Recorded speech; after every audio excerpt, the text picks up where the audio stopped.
तपती दोपहर में राजा चंद्रकेतु अपनी सेना से बिछड़कर घने जंगल में भटक रहा था। उसके होंठ सूख चुके थे, गला जल रहा था और शरीर थकान से चूर हो चुका था। ये कैसी तपिश है। प्यास से प्राण सूख रहे हैं। ये क्या, सामने एक नीला सरोवर।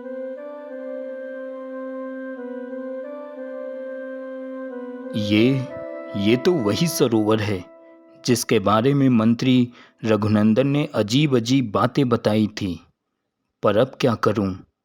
अगर पानी ना पिया तो मैं यहीं मर जाऊंगा।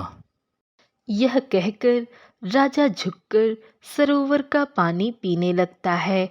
अचानक रहस्यमयी आवाज गूंजती है।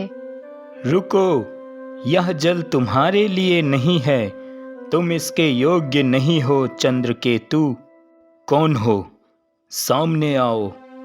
तभी एक सफेद कबूतर आता है और इंसानी भाषा में बोलता है।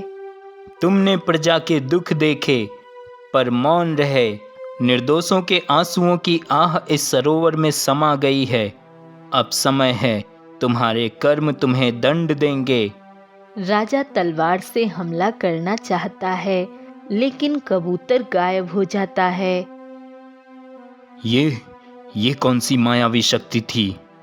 राजा प्यासा ही महल लौट आता है, लेकिन उसके मन में वही शब्द गूंजते रहते हैं। आखिर उस कबूतर ने ये क्यों कहा कि मुझे दंड मिलेगा? मुझे चैन नहीं, मुझे इसका रहस्य जानना होगा। महाराज, लोगों की शिकायतें बढ़ रही हैं। जो भी उस सरोवर से पानी पीते हैं गंभीर रोगों से ग्रसित हो जाते हैं। कई चरवाहे भी वहीं मरे मिले। तो क्या सचमुच वह सरोवर शापित है? तभी राजकुमार रत्नेश वहां आता है। पिताजी, आप क्यों इतने व्याकुल हैं?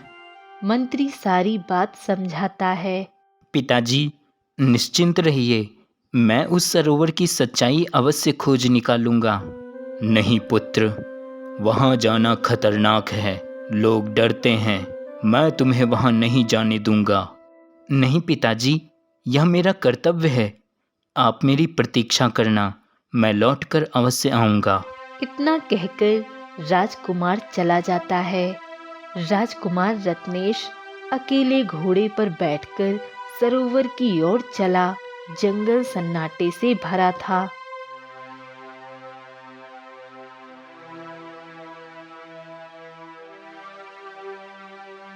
यह स्थान कितना विचित्र है, कितना सुंदर, पर रहस्यमयी भी। अचानक वही सफेद कबूतर प्रकट होता है।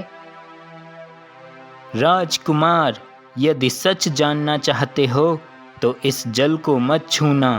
पहले उस पीपल की पेड़ की जड़ों के नीचे देखो।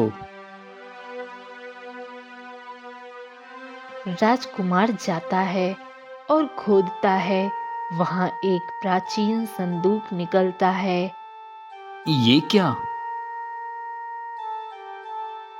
संदूक खोलते ही उसमें से एक स्त्री की आत्मा प्रकट होती है। मैं रत्नमाला हूँ, इस सरोवर की रक्षक। कभी यह जल अमृत था, पर राजा चंद्रकेतु के पूर्वजों ने निर्दोष ग्रामीणों को यहीं बलि चढ़ाया। उनकी चीखें, उनकी आहें इस सरोवर में समा गई।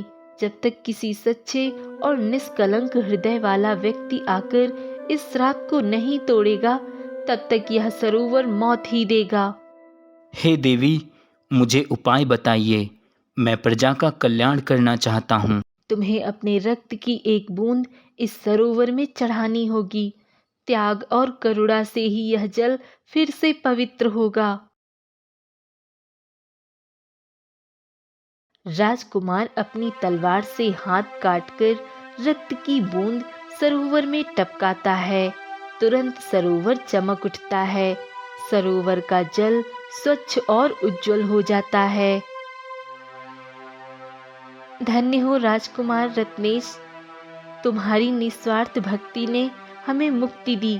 अब यह सरोवर फिर से जीवन देगा। आत्मा विलीन हो जाती है। सुबह होते ही पूरा जंगल नए जीवन से भर गया। सरोवर का जल फिर से अमृत बन गया।